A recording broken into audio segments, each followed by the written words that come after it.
I am strong. And will succeed. Prove it. Put these on. Sweet mother of Canadian Club. Are you sitting? Sometimes I sit. Never seen it. You don't know everything I do.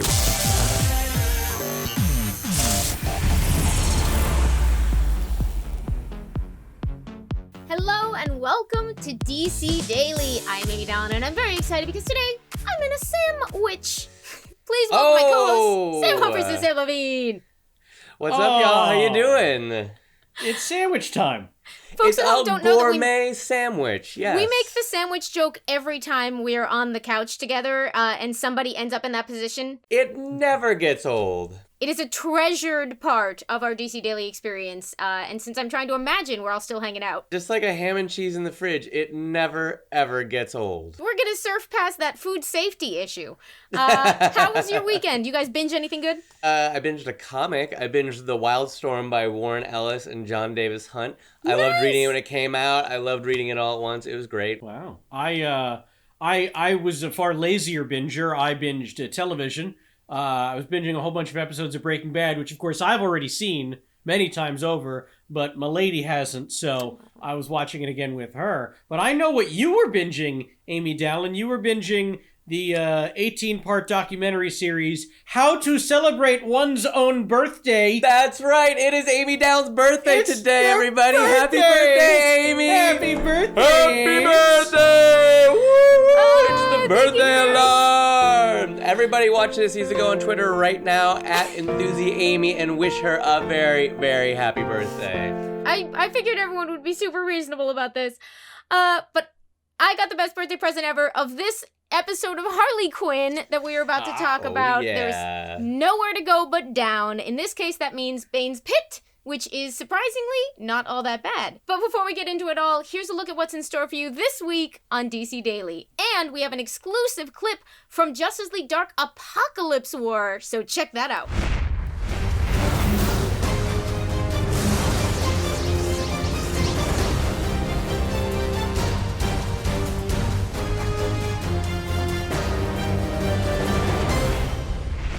I'm sending the signal to attack the machines. China team is engaged.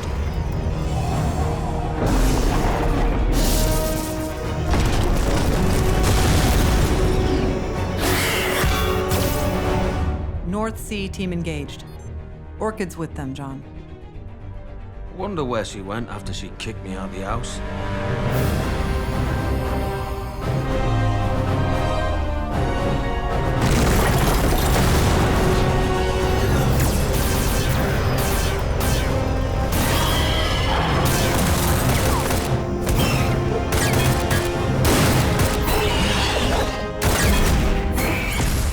Okay, it's awesome, right? I cannot wait to watch this movie. Wow. That was some crazy action. Could not believe that.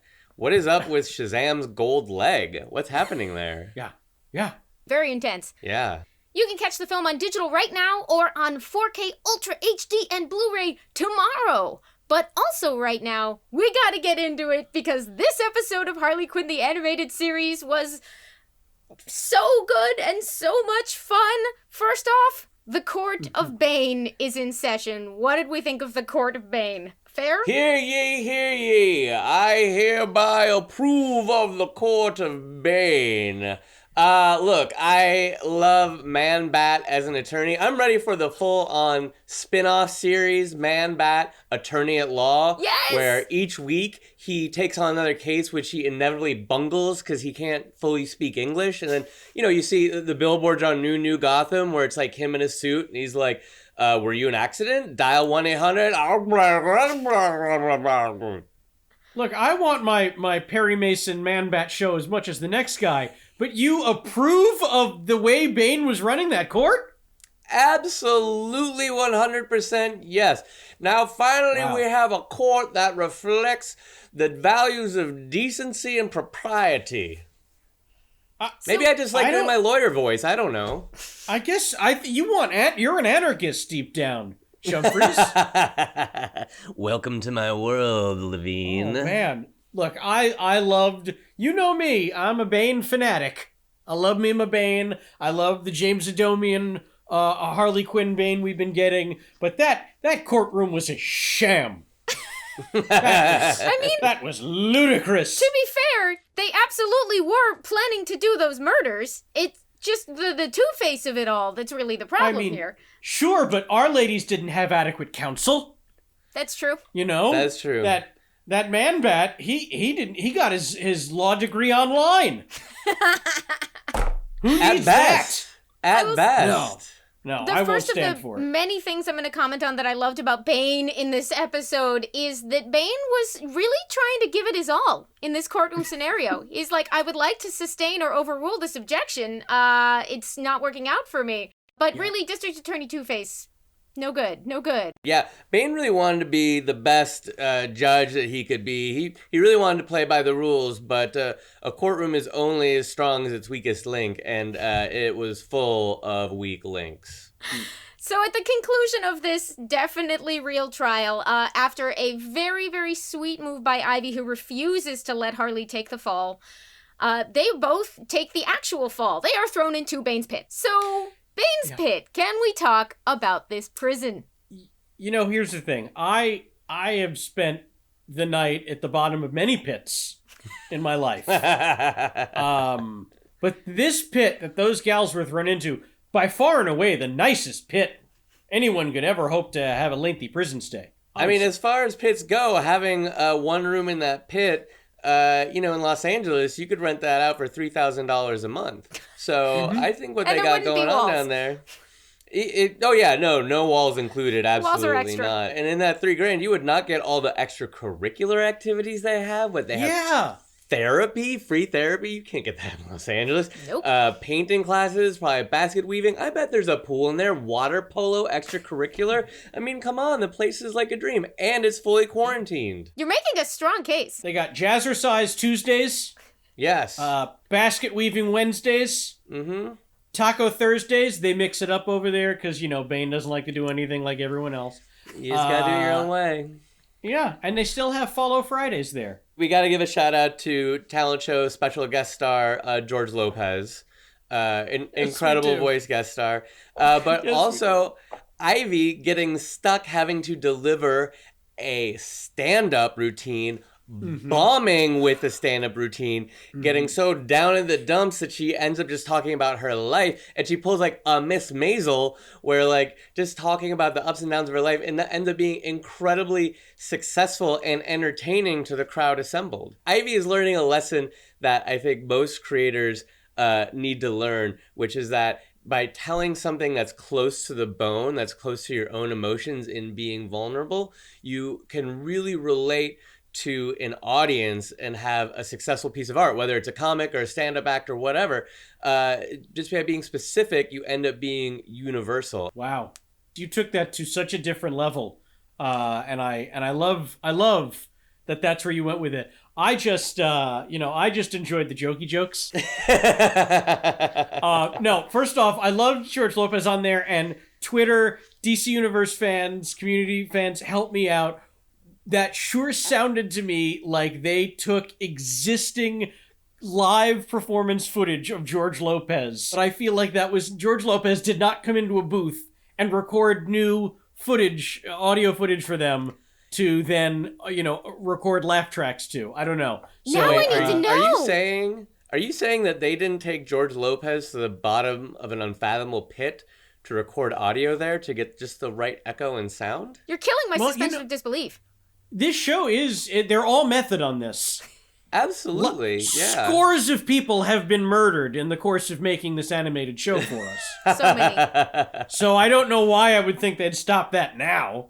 Just to let George Lopez hang at home. Yeah. I love the idea that if they just used an existing piece of George Lopez footage, it implies that he doesn't distinguish his audiences. He's going to bring his A game to the prisoners. He doesn't need to do some, I'm trying out That's new right. material on you because who cares what you all think. He's doing That's the real right. thing. It's a real He's show the and he Johnny takes it seriously. Cash of prison comedians. I will say, Sam, I love your high-minded take on all of this, because I spent most of this episode just being like, animators who decided the way Bane scoots into frame, this is the cutest thing I've ever seen. I was just lizard brain through the whole, but like every choice they make with him is so adorable, and he does his close-up magic. You know, the whole talent show was just an excuse to get the close-up magic back into play. I know Sam Levine loved the close-up magic.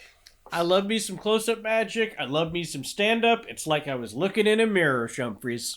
Was that better or worse than your magic routine when you were a kid? So much better. Give yourself some Wistfully. credit, Sam. Give No. young Sam Levine some love. No, he deserves none. Okay, you know who does deserve love, though? I'm using that segue because I am so excited. Yes. We've been putting off talking about it this entire episode. But Harley and Ivy, do we ship them? The answer is yes. I love this so much. I'm so excited. That is the final ruling, but also you are both free to contribute. I am not allowed to comment on this in this way, so I'm just gonna have to, Well, What? I understand. You have other obligations. I do not. And no one has forbid me from commenting whatsoever. So, Amy, I'm 100% with you. I could not ship this harder. Oh my god, this was everything Harley and Ivy fans have been asking for forever. In this show specifically, I love both of these characters. I love the way this show has framed both of these characters. I love their friendship. I love their relationship. I love their closeness, the way they understand each other. So yeah, if they're feeling it, 100% behind this.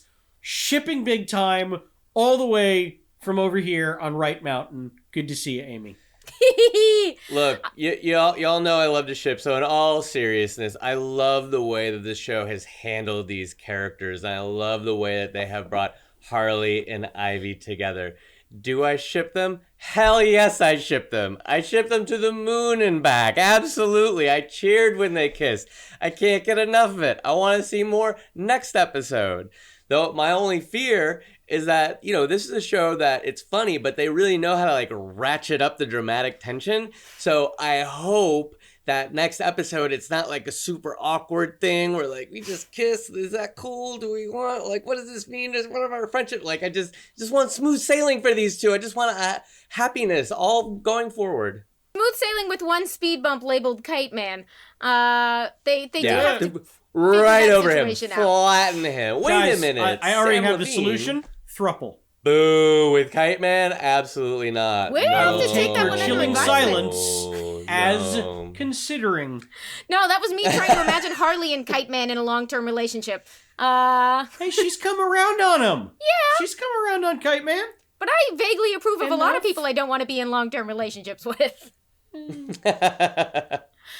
No, I love this move. I love the way they've done this story. I love what they bring out in each other. I love the fact that in this show, which is about blood and jokes and all this stuff, the ultimate low point of Harley and Joker is him dropping her out of a helicopter, and the ultimate moment that she and Ivy come together is Ivy reaching down in a pit and lifting her up. It's all right there in the way that they've written it, in the way that they've presented it, in what they mean to each other. And, we can and will argue all day long, Batman has multiple true loves and Nightwing has multiple true loves, but a lot of different versions of things can exist, and it doesn't take anything away from the others. But the point is, a great Batman-Catwoman story is not an insult to Talia al Ghul. Both of those are classic pairings, and you can tell amazing stories that feel right. And for me, as a longtime Harley Ivy love them together all the time person, lots of other possibilities can exist, but this one existing in this manner, best birthday present ever. Just saying. It's beautiful. Amy, I agree with you 100%, except one thing. You said there's many loves for Nightwing, and we all know there's just one, and it is Starfire, the OTP. I was trolling shots you fired. because, of course, our girl Barbara Gordon is also in this episode. What a great Babs Can episode. we talk about Babs and James Gordon and that storyline, guys? I want to talk about Babs because this was such a great Babs story. But first, I have to talk about James Gordon and his weird thing with mayo. First of all, mayo is disgusting, and mayo should not be allowed in any DC media unless it is as a villain. That's right, a fully fledged bad guy. Condiment King's sidekick, yeah. Exactly, or the Mayo Madness truck in Dial H for Hero. That's a hashtag promoted, because I hate mayo. That's why I did it. I hate it, and I said it. And I don't want to see any mayo ever again, especially the way Jim Gordon used it. That's a no thank you. Heck yeah, that's 2 out of 3, Levine. Okay, look, Amy, first off, it was nice having you on Right Mountain. Shortest stay we've ever had here. Secondly, you guys are both wrong, and I have to point out a very critical difference. I hate mayo and it's disgusting are two totally different things. You're allowed to hate mayo, but it is not disgusting. It is tangy and delicious and improves just about everything it touches except for, I don't know, spaghetti and scotch or whatever Jim Gordon was drinking. Okay, we will probably never resolve these differences, but can Barbara and Jim Gordon resolve theirs? Spoiler alert, yes they can. This was so sweet, guys. This was absolutely the sweetest. I loved the reveal. And Barbara, he's saying, oh, you learned this from Batman? And she says, no, I got the suit idea from Batman. You taught me everything. That was this show, for as silly and ridiculous and gory and violent as it can be, has absolutely tugged on our heartstrings on a number of occasions, and this was so one of them. And that montage, Sam, talk about the montage, because I can't. I'm in love. The montage was unbelievable. Of course, you handle like Jim cleaning himself up in a montage, because you got to get to the point where the part where he's slaughtering Two-Face minions in the police headquarters.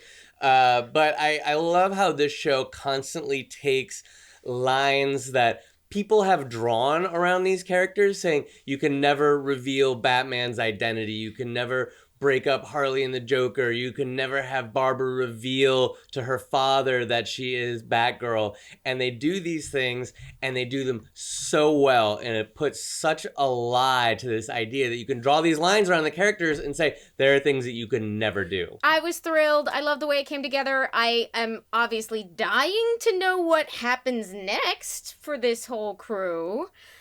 But I think we're out of time for today. Already? Aww. I want to talk about mayo for another 20 minutes. No, you quiet.